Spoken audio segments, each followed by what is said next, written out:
রোগীর সেবা করলেও যে কত নিয়ামত আল্লাহ দিয়েছেন। আল্লাহর হাবিব সাল্লাল্লাহু আলাইহি ওয়াসাল্লাম এই জন্য বলেছেন, যখন কোনো ব্যক্তি সকালবেলা রোগীর সেবা করার জন্য যায়, তার জন্য বিকাল পর্যন্ত 70,000 ফেরেশতা তার গুনাহ মাফের জন্য দোয়া করে। সুবহানাল্লাহ। কয় হাজার? কয় হাজারও? 70,000 ফেরেশতা। আমার চাচা, আমার জেঠা, বাবা থাকলে তো বাবাটা তো করবই করব, কিন্তু পাশে চাচা আছে, জেঠা আছে, অথবা একজন গরিব মানুষ অসুস্থ হয়ে গেছে, আপনি ঘর থেকে বের হলেন, গিয়ে একটু খোঁজখবর নিলেন, পারলে কিছু হয়তো দিলেন। হ্যাঁ, আল্লাহর হাবিব বলেন, এই লোকটা সকালবেলা যে তার একটু সেবা করলো, গেল দেখলো, এই কারণে 70,000 ফেরেশতা সন্ধ্যা পর্যন্ত যে সেবা করতে গেছে তার গুনাহ মাফের জন্য আল্লাহর কাছে দরখাস্ত করবে। সুবহানাল্লাহ। আবার বিকাল বেলা যদি আল্লাহর এই বান্দা আবারও এই রুগীর সেবা শুরু করে দেয়, সে একেবারে সকাল হওয়া পর্যন্ত 70,000 ফেরেশতা আল্লাহর কাছে এই সেবাকারীর জন্য দরখাস্ত করবে, আল্লাহ ওনার জীবনের গুনাহ মাফ করে দেন। সুবহানাল্লাহ। আল্লাহর হাবিব সাল্লাল্লাহু আলাইহি ওয়াসাল্লাম আরো বলেছেন, শোনো হে আমার উম্মতেরা, মান তাওয়াদ্দা ফা আহসানাল উদুআ ওয়া আদা আখাহুল মুসলিমা মুহতাসিবান বুইদা মিন জাহান্নামা মাসিরাতা 70 খরিফা। একটু আওয়াজ করে বলি আল্লাহু আকবার, আর একটু জবান খুলে বলি ইয়া রাসূলুল্লাহ। আল্লাহর হাবিব সাল্লাল্লাহু আলাইহি ওয়াসাল্লাম বলেন, হে আমার উম্মতেরা শোনো, রোগীর সেবা করলে তোমরা কি পাবে? যে ব্যক্তি ঘর থেকে ভালো করে ওযু করে কোনো মুসলমান ভাইয়ের সেবা করার জন্য, রোগীর সেবা করার জন্য যাবে, আল্লাহ রাব্বুল আলামিন তাকে জাহান্নাম থেকে 70 বছর দূরে রাখবেন। সুবহানাল্লাহ বলেন। কয় বছর?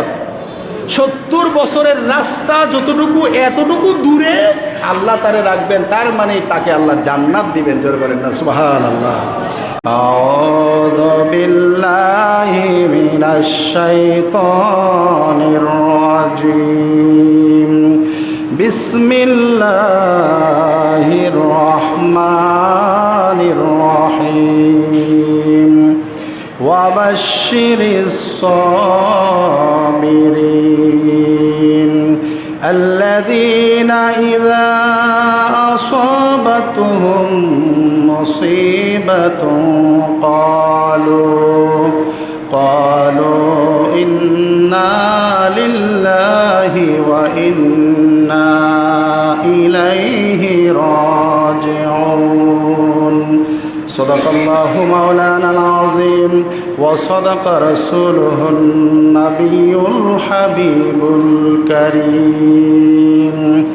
وقال الله تعالى في شان حبيبه ومحبوبه مخبرا وآمرا إن الله وملائكته يصلون على النبي يا أيها الذين آمنوا صلوا عليه وسلموا تسليما اللهم صل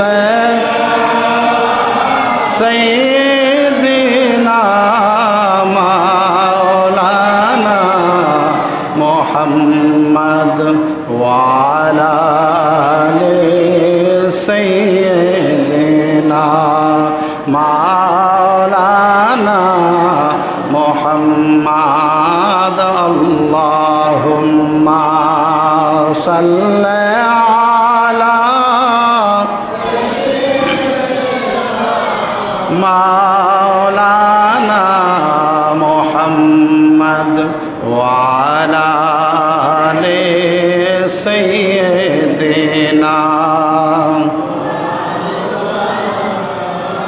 محمد سبحان الله والحمد لله لا إله إلا الله سبحان الله والحمد لله لا إله إلا الله لا إله إلا الله لا إله সুবহানাল্লাহ ওয়ালহামদুলিল্লাহ লা ইলাহা ইল্লাল্লাহ লা ইলাহা ইল্লাল্লাহ মুহাম্মাদুর রাসূলুল্লাহ সাল্লাল্লাহু আলাইহি ওয়াসাল্লাম। আলহামদুলিল্লাহি ওয়া শুকরুলিল্লাহি আজকে সালাতি ওয়া সালামি লি হাবিবিল্লাহ।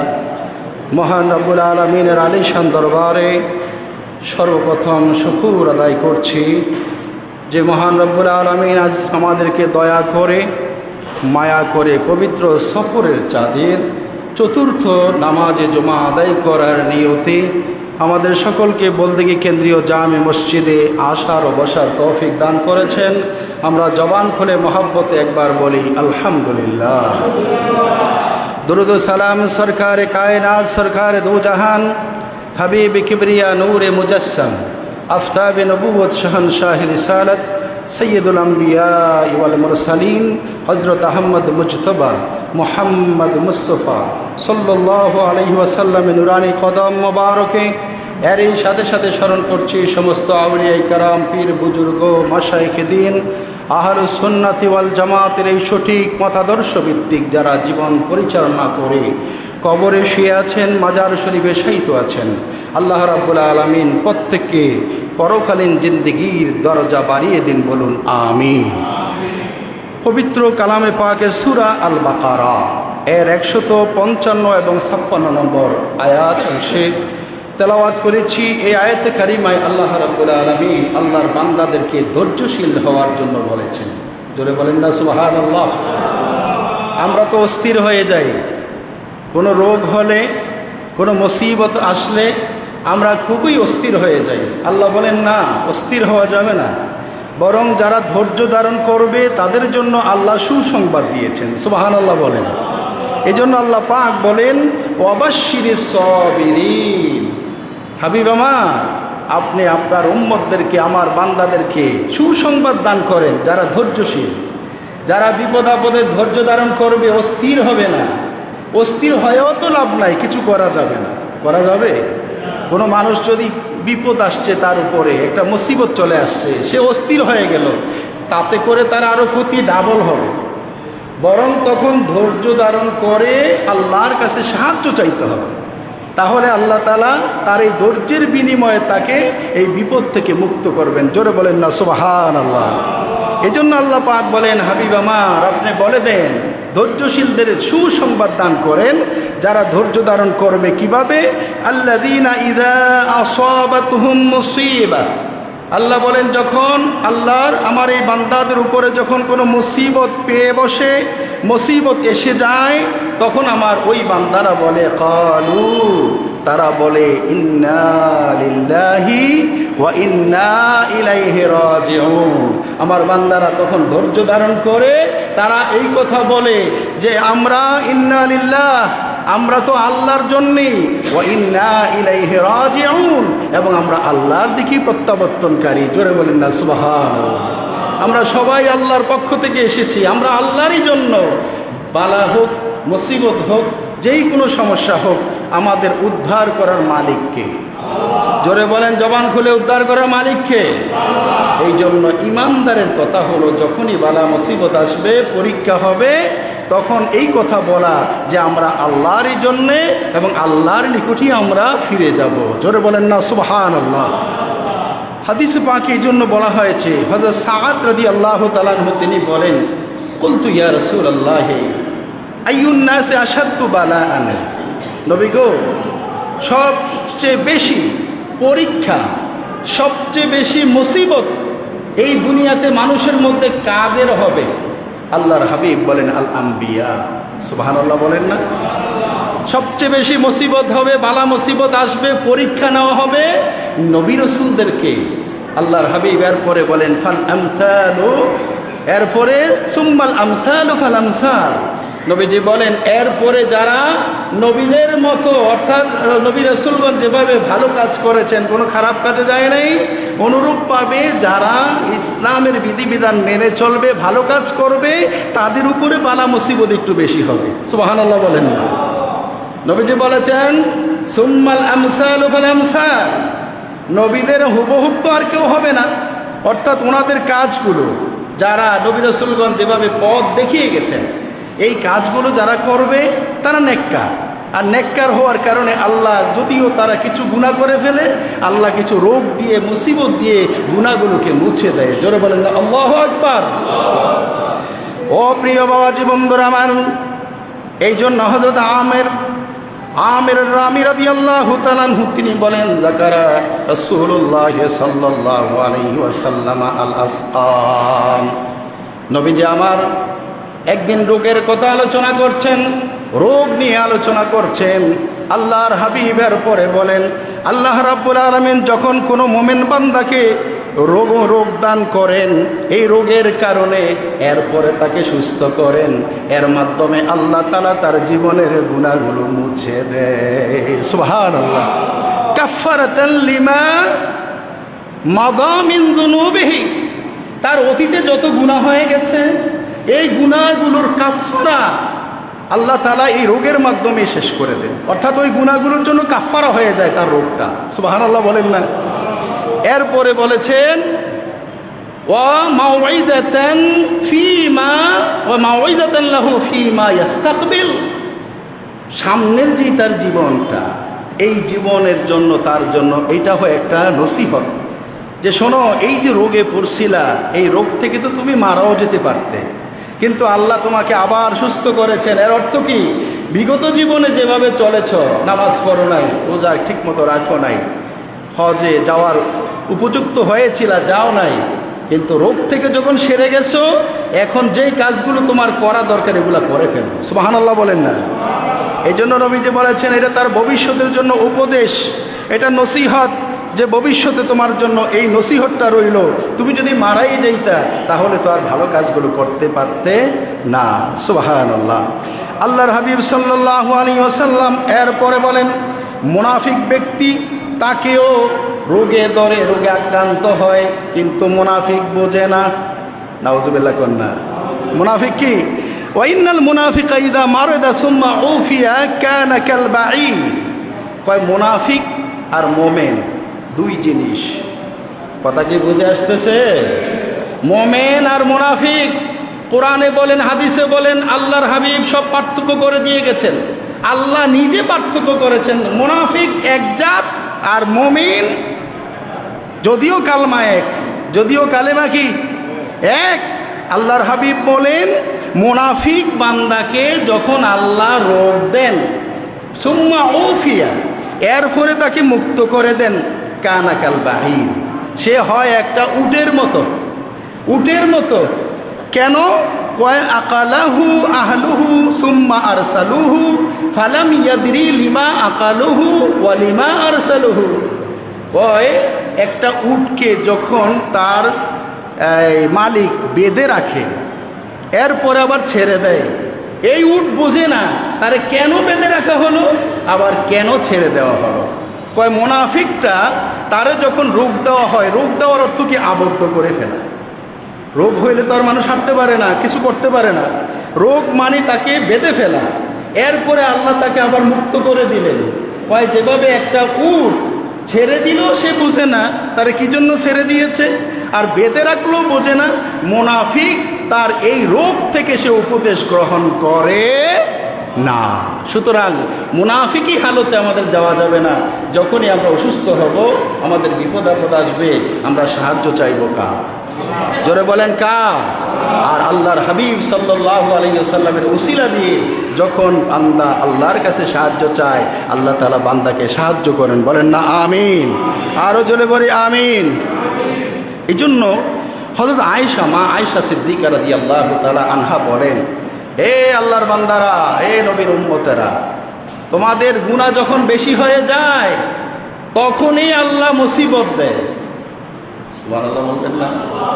আল্লাহর হাবিব সাল্লাল্লাহু আলাইহি ওয়াসাল্লাম বলেছেন, ইযা কাসুরাত যুনুবুল আবদ, যখন বান্দার গুনাহ বেশি হয়ে যায়, ওয়ালাম ইয়াকুল লাহু ইউকাফফিরুহা মিনাল আমাল, এমন কোনো আমল তার থাকে না যেই আমলের মাধ্যমে তার গুনাহটা মুছে যাবে, তখনই আল্লাহ কি করেন, ইবতালাহুল্লাহু বিল হুজন, আল্লাহ তাআলা তাকে কষ্টের মধ্যে ফেলে দেন। সুবহানাল্লাহ বলেন। আল্লাহ তাআলা তাকে দুঃখ কষ্টের মধ্যে ফেলে দেন। কেন? লিউকাফিরাহা আনহু, তার যে গুনাহ, তার যে পাপ, এগুলা মোচন করার জন্য। সুবহানাল্লাহ বলেন। আর আমরা তো মনে করি আমাদের আরে রোগ হয়েছে, অসুখ হয়ে গেছে, খুব কঠিন অবস্থায় আছে। না, যখন বান্দার রোগ, বান্দার গুনাহ বেশি হয়ে যায়, বান্দা যখন আল্লাহকে ভুলে যায়, যা মনে চায় তাই করে, তখন আল্লাহ কিছু রোগ দিয়ে বান্দাকে হুঁশিয়ার করে। সুবহানাল্লাহ বলেন না? যেভাবে আমাদের করোনা দিয়ে হুঁশিয়ার করছে না, কেউ কথা বলেন না, হুঁশিয়ার করছেন। এরপরে আরো কত কত রোগ এখন নতুন নতুন আসতেছে। এগুলা দেওয়ার অর্থ কি? আল্লাহ একটু হুঁশিয়ার করেন, বান্দা তোমার গুনাহ কিন্তু বেশি হয়ে যাচ্ছে, আমি তোমাকে হুঁশিয়ার করছি, সুযোগ দিচ্ছি, তুমি এখনো সুযোগ আছে, ভালো হয়ে যাও। জোরে বলেন না সুবহানাল্লাহ। আল্লাহর হাবিব সাল্লাল্লাহু আলাইহি ওয়াসাল্লাম তাই বলেন, লা ইয়াজালুল বালাউ বিল মুমিনি আওয়াল মুমিনাতি ফি নাফসিহি ওয়া মালিহি ওয়া ওয়ালাদিহি। আল্লাহর হাবিব সাল্লাল্লাহু আলাইহি ওয়াসাল্লাম বলেন, মুমিন বান্দা সদা সর্বদা সে বিপদের মধ্যে থাকবে। এই মনে রাখবেন, যারা সুদ খাইবেন না, ঘুষ খাইবেন না, হারাম খাইবেন না, তাদের কিন্তু রোগবালা একটু বেশি।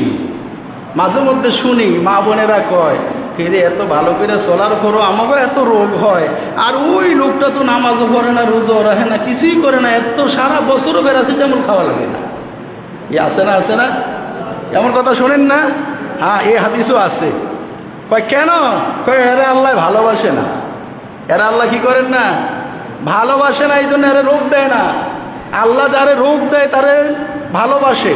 সুবহানাল্লাহ। এখন হাদিস শরীফ বলতেছি, আল্লাহর হাবিব সাল্লাল্লাহু আলাইহি ওয়াসাল্লাম বলেন, লা ইয়াজালুল বালাউ বিল মুমিনি আওয়াল মুমিনা ফি নাফসিহি ওয়া মালিহি ওয়া ওয়ালাদিহি হাত্তা ইয়ালকাল্লাহা ওয়া মা আলাইহি মিন খাতিয়া। তিরমিজি শরীফের বর্ণনা এসেছে, আল্লাহর হাবিব সাল্লাল্লাহু আলাইহি ওয়াসাল্লাম বলেছেন, মুমিন বান্দা সে সদা সর্বদা রোগের মধ্যে থাকবে। হয় ঠান্ডা লাগবো, নাইলে জ্বর হইব, নাইলে ফাও ব্যথা, নাইলে মাজা ব্যথা। আছে না নাই? কি ভাই কথা কন না, আছে না? কয় কোনো না কোনো রোগে সে থাকবে। কয় এরপরে কি হবে? কয় ফি নাফসিহি, তার নিজের মধ্যে থাকবে, অথবা তার পরিবার পরিজনের মধ্যে থাকবে, অথবা তার সম্পদের মধ্যে সমস্যা হবে। এগুলা দিয়ে আল্লাহ তাকে পরীক্ষা করেন। হাত্তা ইয়ালকাল্লাহ, এমনকি শেষ পর্যন্ত সে আল্লাহর সাথে সাক্ষাৎ করে, তার মানে মারা যায়, ইন্তেকাল করে। ওয়ালাম ওয়া মা আলাইহি মিন খাতিয়া, কয় তার জীবনে কোনো গুনাহ নেই। সুবহানাল্লাহ বলেন। কখনো কাশ সর্দি দিয়া একটু গুনাহ হয়েছে, আল্লাহ সর্দি লাগাই দিব, এই কাশতে কাশতে কাশতে কাশতে কিছু কষ্ট হইব না, এই কষ্টের মাধ্যমে আল্লাহ গুনাহটার মাফ করে দিব। সুবহানাল্লাহ। আবার দেখা যায় একটু গুনাহ হয়ে গেছে, জ্বর দিয়া দিছে আল্লাহ, এবার জ্বর দিয়া শরীরটারে কাফায়া, এরপর আল্লাহ গুনাহ মাফ করে দেবে। সুবহানাল্লাহ বলবেন না? তাই কারে দিবেন? যাকে আল্লাহ পছন্দ করে। যেই বান্দাকে আল্লাহ পছন্দ করে তাদের রোগ বালাই আল্লাহ বেশি দিবেন। কেন দিবেন? গুনাহ মাফ করার জন্য। সুবহানাল্লাহ বলেন। আল্লাহ খালি রোগ দিব আমাকে কষ্টের জন্য? না না, আমাদেরকে দুনিয়ার এই গুনাহ দুনিয়া থেকে মুক্ত করে, সাফ করে আল্লাহ যেন আমাদেরকে জান্নাত দিবেন, এই জন্য দুনিয়ার গুনাহ দুনিয়াতেই রেখে যাবে। সুবহানাল্লাহ বলেন। আল্লাহ তাআলা এই জন্য কিছু বালা মুসিবত দিবেন, রোগ শোক দিবেন, অস্থির হওয়া যাবে না, কখনই অস্থির হওয়া যাবে না। আমরা অনেক সময় একজন আরেকজনকে দোষারোপ করি, বিশেষ করে নতুন বৌমা যারা ঘরে আসে, আল্লাহ তাআলা কিছুদিন পরে তার ঘরে ফুটফুটে সন্তান দিয়েছেন। এ বেচারি ছোট মানুষ, বোঝে না কিছু, যাই হোক যেভাবেই হোক বাচ্চা ঠান্ডা লেগে গেছে। এখন শাশুড়ি মা কি বলে, এই তুমি ভালো করে রাখে না, এই জন্য আমার নাতির ঠান্ডা লেগে গেছে। হতে পারে, ছোট মানুষ যেহেতু, হতে পারে কোথাও ত্রুটি হয়, কিন্তু এই জন্য দোষারোপ করা যাবে না, দোষ দেওয়া যাবে না। একে বুঝিয়ে দিতে হবে, মাগো তুমি এইভাবে এইভাবে বাচ্চারে রাখবা। কি কথা বলে, ঠিক না? এইভাবে এইভাবে বাচ্চারে রাখবা, তাহলে তোমার আর এই বাচ্চার সমস্যা হবে না। রোগ বালাই আল্লাহর পক্ষ থেকেই আসে, যদিও বা মানুষের কিছু কারণ থাকতেও পারে, তবে এই জন্য কেউ কাউকে দোষারোপে যেন আমরা না করি। আমরা যারা মুরব্বী আছি, ঘরের গার্জিয়ান আছি, আমাদের আন্ডারে যারা আছে, তাদের যদি রোগ হয় আমরা দোষারোপ করব না, কাউকে দোষ দেব না, বরং এর থেকে কিভাবে হ্যাঁ, নিজেদেরকে রক্ষা করা যায়, নিজেদের অসুস্থতা থেকে সুস্থ করা যায়, এদিকে আমরা খেয়াল রাখবো। আল্লাহ কবুল করুক, বলেন আমিন। আরো জোরে বলে আমিন। আল্লাহর হাবিব আরো বলেন, ইন্নাল আবদা ইযা সাবাকাত লাহু মিনাল্লাহি মানজিলাতুন ওয়া লাম ইয়াবলুগহা বিআমালিহি ইবতালাহু আল্লাহু ফি জাসাদিহি আও ফি মালিহি আও ফি ওয়ালাদিহি। জোরে বলেন না সুবহানাল্লাহ। আল্লাহর হাবিব বলেন, আল্লাহ পাক কোনো বান্দাকে এমন একটা মর্যাদা দিয়েছেন, যেই মর্যাদায় পৌঁছতে বান্দা পারে না। কথাগুলো খেয়াল করবেন। আল্লাহ তাআলা বান্দার জন্য এমন একটা মর্যাদা নির্ধারণ করে রেখেছেন, এই মর্যাদায় বান্দা তার আমলের মাধ্যমে পুষতে পারে না। তখন আল্লাহ কি করেন? তার শরীরে একটা রোগ দিয়ে দেন। সুবহানাল্লাহ কইবেন না? আল্লাহ কি করেন? ইবতালাহুল্লাহু ফি জাসাদিহি, আল্লাহ তার শরীরের মধ্যে একটা বালা মুসিবত দিয়ে দেন। ওয়াও ফি মালিহি, অথবা তার সম্পদের মধ্যে, আও ফি ওয়ালাদিহি, অথবা তার সন্তানের মধ্যে বালা মুসিবত একটা দিয়ে দেন। সুম্মা সাব্বারাহু আলা যালিকা, এরপরে এই বালা মুসিবত দিয়া তারে ধৈর্য ধরার ক্ষমতাটাও দিয়ে দেয়। সুবহানাল্লাহ। চিন্তা করছে আল্লাহ বান্দারে কত ভালোবাসে। বালা মুসিবত দিব ঠিক, দেওয়ার পর আবার ধৈর্য ধারণ করারও ক্ষমতা আল্লাহ দিয়ে দিবেন। এরপরে কেন কয় হাত্তা ইউবলিগাহুল মানজিলাতাল্লাতী সাবাকাত লাহু মিনাল্লাহ। তিরমিজি, আবু দাউদ শরীফের বর্ণনা। আল্লাহর হাবিব বলেন, আল্লাহ তাআলা তার জন্য যে মর্যাদাটা নির্ধারণ করে রেখেছেন, এই মর্যাদায় সে নিজের আমলে যেতে পারছে না, বুঝতে পারতেছে না। এই জন্য নিজের মধ্যে অথবা সন্তানের মধ্যে অথবা মাল দৌলতের মধ্যে একটা বালা মুসিবত দিবেন, এর মাধ্যমে সে ধৈর্য ধারণ করবে। ধৈর্যের ফল হিসাবে আল্লাহ তাআলা তাকে ওই দরজা দিয়ে দিবেন। সুবহানাল্লাহ। বলেন কত নেয়ামত আল্লাহ বান্দার জন্য রেখেছেন। এই জন্য রোগ হলে আমরা যেন অস্থির না হই, আমরা যেন আল্লাহ পাকের দরবারে সাহায্য কামনা করি। বলেন আমিন। আল্লাহুম্মা সাল্লি আলা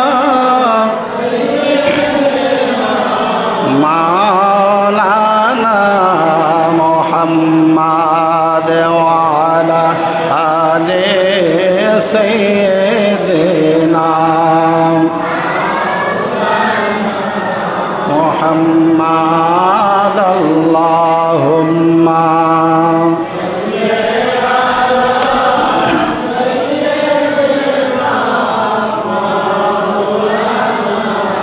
মুহাম্মাদ ওয়া আলা আলি সাইয়্যিদিনা।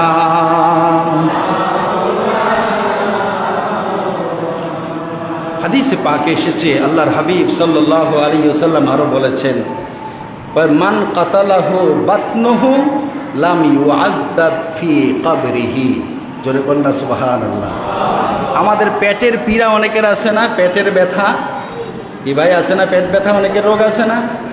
এই পেট ব্যথার রোগে যদি কেউ মারা যায়, ইন্তেকাল করে, তিরমিজি শরীফের বর্ণনা অনুসারে আল্লাহর হাবিব সাল্লাল্লাহু আলাইহি ওয়াসাল্লাম বলেছেন, লাম ইউআযাব ফি কবরিহি, তার কবরে আল্লাহ কোনো আযাব দিবেন না। সুবহানাল্লাহ।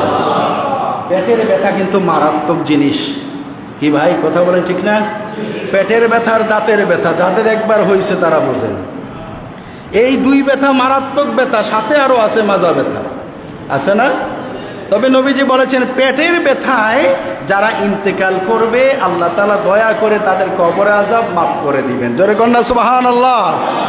আল্লাহর হাবিব সাল্লাল্লাহু আলাইহি ওয়াসাল্লাম আরো বলেন, মেশকাত শরীফের মধ্যে এসেছে এবং তানবীহুল গাফিলিন কিতাবের মধ্যে আল্লামা আবুল লাইস সমরকন্দি রহমতুল্লাহ আলাইহি হাদিসখানা এসেছে। হাদিসখানা বর্ণনা করেছেন যে আল্লাহ রাব্বুল আলামিন যখন কোনো মুসলমান বান্দাকে বালা মুসিবত দেন তার শরীরে, তখন তো সে অসুস্থ হয়ে যায়। আল্লাহ পাক ফেরেশতাদেরকে বলেন, উক্তুব, হে ফেরেশতারা লেখো, সালেহা আমালিহি আল্লাযী কানা ইয়ামালু। কয় এই রোগাক্রান্ত হওয়ার আগে আমার বান্দা সুস্থ অবস্থায় যে আমল করেছে, সবচেয়ে সুন্দর আমল যেই দিন করেছে, ওই দিনের আমলের পরিমাণ, সমপরিমাণ আমল প্রতিদিনের জন্য লিখে দাও। সুবহানাল্লাহ বলেন। কি সুস্থ অবস্থায় যে আমল বান্দা করছে, অসুস্থ হওয়ার কারণে তো আর এখন করতে পারে না। আল্লাহ পাক বলেন, আহে ফেরেশতা, আমার বান্দার আমল নামায় তুমি ওই আমলটা লেখো যেই আমলটা সুস্থ অবস্থায় সবচেয়ে ভালো করেছে। ওই দিনে যে পরিমাণ আমল সে করেছে, প্রতিদিন রোগে থাকা অবস্থায় সমপরিমাণ সওয়াব তার আমল নামায় লিখে দাও। সুবহানাল্লাহ বলেন। সুতরাং রোগীর সেবা করা লাগবে না ছেড়ে যাব? হ্যাঁ, রোগীর সেবা করলেও যে কত নিয়ামত আল্লাহ দিয়েছেন। আল্লাহর হাবিব সাল্লাল্লাহু আলাইহি ওয়াসাল্লাম এই জন্য বলেছেন, যখন কোনো ব্যক্তি সকালবেলা রোগীর সেবা করার জন্য যায়, তার জন্য বিকাল পর্যন্ত 70,000 ফেরেশতা তার গুনাহ মাফের জন্য দোয়া করে। সুবহানাল্লাহ। কয় হাজার? কয় হাজারও? 70,000 ফেরেশতা। আমার চাচা, আমার জেঠা, বাবা থাকলে তো বাবাটা তো করবই করব, কিন্তু পাশে চাচা আছে, জেঠা আছে, অথবা একজন গরিব মানুষ অসুস্থ হয়ে গেছে, আপনি ঘর থেকে বের হলেন, গিয়ে একটু খোঁজখবর নিলেন, পারলে কিছু হয়তো দিলেন। হ্যাঁ, আল্লাহর হাবিব বলেন, এই লোকটা সকালবেলা যে তার একটু সেবা করলো, গেল দেখলো, এই কারণে 70,000 ফেরেশতা সন্ধ্যা পর্যন্ত যে সেবা করতে গেছে তার গুনাহ মাফের জন্য আল্লাহর কাছে দরখাস্ত করবে। সুবহানাল্লাহ। আবার বিকাল বেলা যদি আল্লাহর এই বান্দা আবারও এই রুগীর সেবা শুরু করে দেয়, সে একেবারে সকাল হওয়া পর্যন্ত 70,000 ফেরেশতা আল্লাহর কাছে এই সেবাকারীর জন্য দরখাস্ত করবে, আল্লাহ ওনার জীবনের গুনাহ মাফ করে দেন। সুবহানাল্লাহ। আর এখন কি হয়েছে, পাশের ঘরে একজনে কাতরায়, জ্বরে ভুগতেছে, 1 সপ্তাহ 2 সপ্তাহ হয়ে গেছে, আরেক ঘরের লোকের কোনো খবর কি ভাই আছে না? এগুলা ঠিক না। এগুলা যদি আমরা করে যাই, নিজেদেরটাই নিজে বুঝলাম, পাশের লোকের কোনো খবর নিলাম না, হাসরের ময়দানে ধরা খাইতে হবে। এই জন্য আসুন আমরা আমাদের প্রতিবেশীর দিকেও আমরা খেয়াল রাখি, আমাদের মা বাবার দিকে খেয়াল রাখি। বিবাহ করার পরে এখন তো অনেক জায়গায় দেখি এবং অনেক ঘটনা আমাদের কাছে আসে, যেগুলো থেকে বোঝা যায় বিবাহের পরে মেয়ের বাবাই আসল বাবা, মেয়ের মাই আসল মা। এই কথা কোন ঠিক না? ছেলেরা এখন এমন একটা অবস্থা হয়েছে, তাদের নিজের মা বাবাকে পর্যন্ত বাদ দিয়ে ওই শ্বশুর শাশুড়ির সেবা নিয়ে ব্যস্ত, মা বাবার খেদমত করার তাদের কোনো খবর নেই। আছে না নাই? হ্যাঁ, এই জন্য অনেকে বাধ্য হয়ে বলে কি, কার ছেলে না হইয়া মেয়ে হওয়াটাই ভালো। ঘরে যদি আমার 2টা মেয়ে থাকতো তাইলেই ভালো হইতো, 2টা ছেলে হয়ে লাভ হয় না। কিছু মানুষ বলে না এগুলো।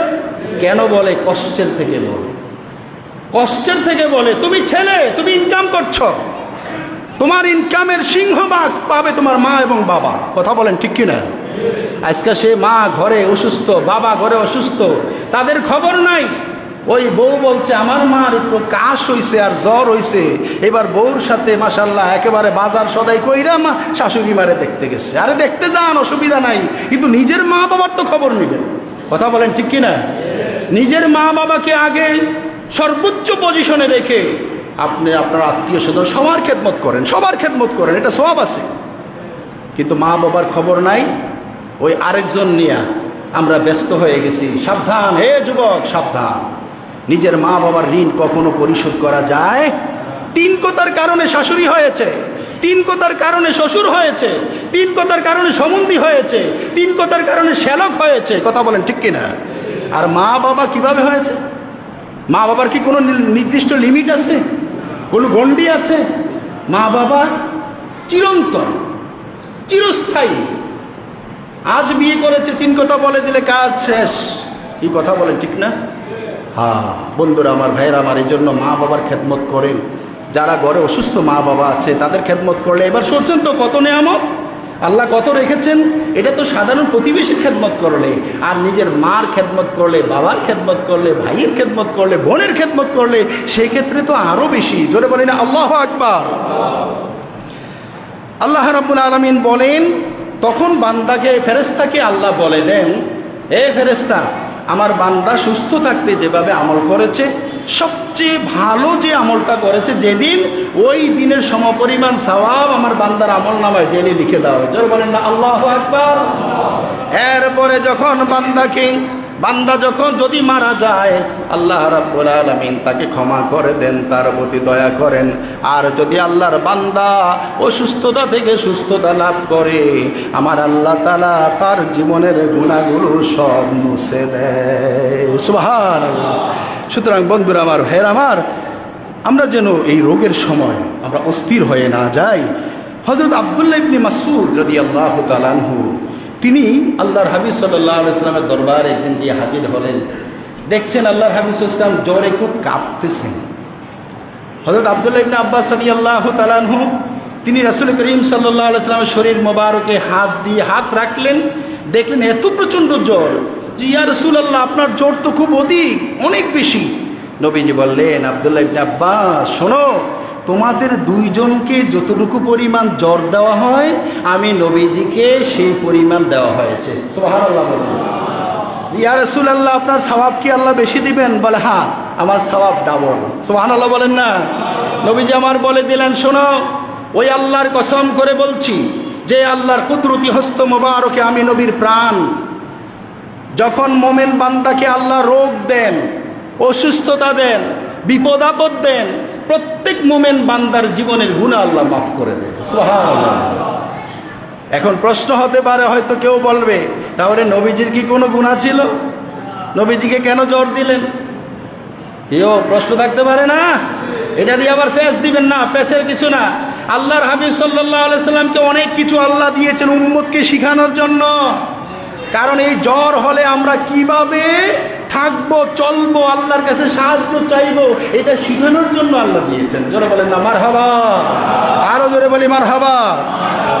এই জন্য বন্ধুরা আমার, ভাইয়ের আমার, আসুন আল্লাহ রাব্বুল আলামিনের দরবারে আমরা রুজু হই, আল্লাহর হাবিব সাল্লাল্লাহু আলাইহি সাল্লামের সুন্নাহ অনুসারে আমরা জীবন যাপন করি। প্রিয় বাবাজিরা, বন্ধুরা আমার, একেবারে সময় সংক্ষিপ্ত হয়ে গেছে, যার কারণে আমি আর পারছি না। আমাদের আগামী বুধবার, এই যে বুধবার আসতেছে, এটা সফর মাস। সফর মাসের শেষ বুধবারে আল্লাহর হাবিব সাল্লাল্লাহু আলাইহি ওয়াসাল্লাম দীর্ঘদিন অসুস্থ থাকার পরে সুস্থ হয়েছিলেন। এই জন্য এর নাম দেওয়া হয়েছে আখিরি চাহার সোমবার। আখিরি চাহার সোমবার অর্থাৎ এই সফরের চাঁদের সর্বশেষ বুধবার। এই বুধবারে সকালবেলা আল্লাহর হাবিব সাল্লাল্লাহু আলাইহি ওয়াসাল্লাম কয়েকদিন অসুস্থতার পরে সুস্থতা লাভ করেছিলেন। ফলে সাহাবায়ে কেরাম আনন্দিত হয়ে হযরত আবু বকর রাদিয়াল্লাহু তাআলা আনহু, হযরত ওমর রাদিয়াল্লাহু তাআলা আনহু, হযরত ওসমান রাদিয়াল্লাহু তাআলা আনহু, হযরত আলী রাদিয়াল্লাহু তাআলা আনহু এবং আব্দুর রহমান ইবনে আউফ রাদিয়াল্লাহু তাআলা আনহু, তারা কেউ 10,000, 5,000, 7,000, 3,000 দিরহাম পর্যন্ত আল্লাহর রাস্তায় খরচ করেছেন। আব্দুর রহমান ইবনে আউফ রাদিয়াল্লাহু তাআলা আনহু 100 উট আল্লাহর রাস্তায় কুরবান করে দিয়েছেন। সুবহানাল্লাহ বলেন। সুতরাং আল্লাহর হাবিব সাল্লাল্লাহু আলাইহি সাল্লাম দীর্ঘদিন অসুস্থতার পরে সুস্থ হওয়ার কারণে সাহাবায়ে কেরাম যেভাবে আনন্দিত হয়েছেন, শুকর আদায় করেছেন, আমরা উম্মত হয়ে আমাদের দরকার আছে না নাই? এই বাজার আমাদের দরকার আছে না নাই? আমরা কি সেই দয়ার নবীর উম্মত না? আমাদেরও কি খুশি আসা দরকার না? আল্লাহর দরবারে শুকরিয়া আদায় করা দরকার না? সুতরাং আগামী বুধবার অর্থাৎ মঙ্গলবার দিবাগত রাত আমাদের এই বলদিঘি কেন্দ্রীয় জামে মসজিদে ইনশাআল্লাহ সবিস্তারে আলোচনা হবে। এই আখিরি চার সোমবার সম্পর্কে ইনশাআল্লাহ আলোচনা হবে। এই দিনের, এই রাতের তাৎপর্য নিয়ে এবং সাহাবায়ে কেরাম কিভাবে আল্লাহর হাবিবকে জানের চাইতেও বেশি ভালোবেসেছেন, এই বিষয়ে ইনশাআল্লাহ আমাদের এই মসজিদে আলোচনা হবে মঙ্গলবার দিবাগত রাত। আল্লাহ রাব্বুল আলামিন আমাদের সবাইকে থাকার তৌফিক দান করুন। বলেন আমিন। আরো জোরে বলে আমিন। প্রিয় বাবাজিরা, বন্ধুরা আমার, আল্লাহর হাবিব সাল্লাল্লাহু আলাইহি ওয়াসাল্লাম আরো বলেছেন, শোনো হে আমার উম্মতেরা, মান তাওয়াদ্দা ফা আহসানাল উদুআ ওয়া আদা আখাহুল মুসলিমা মুহতাসিবান বুইদা মিন জাহান্নামা মাসিরাতা 70 খরিফা। একটু আওয়াজ করে বলি আল্লাহু আকবার। আর একটু জবান খুলে বলি ইয়া রাসূলুল্লাহ।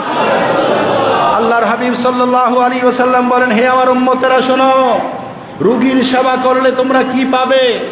যে ব্যক্তি ঘর থেকে ভালো করে ওযু করে কোনো মুসলমান ভাইয়ের সেবা করার জন্য, রোগীর সেবা করার জন্য যাবে, আল্লাহ রাব্বুল আলামিন তাকে জাহান্নাম থেকে 70 বছর দূরে রাখবেন। সুবহানাল্লাহ বলেন। কয় বছর? 70 বছরের রাস্তা যতটুকু, এতটুকু দূরে আল্লাহ তারে রাখবেন। তার মানে তাকে আল্লাহ জান্নাত দিবেন। জোরে বলেন না সুবহানাল্লাহ। সুতরাং আমরা কি জান্নাতে যেতে চাই? কি ভাই যেতে চাই কিনা?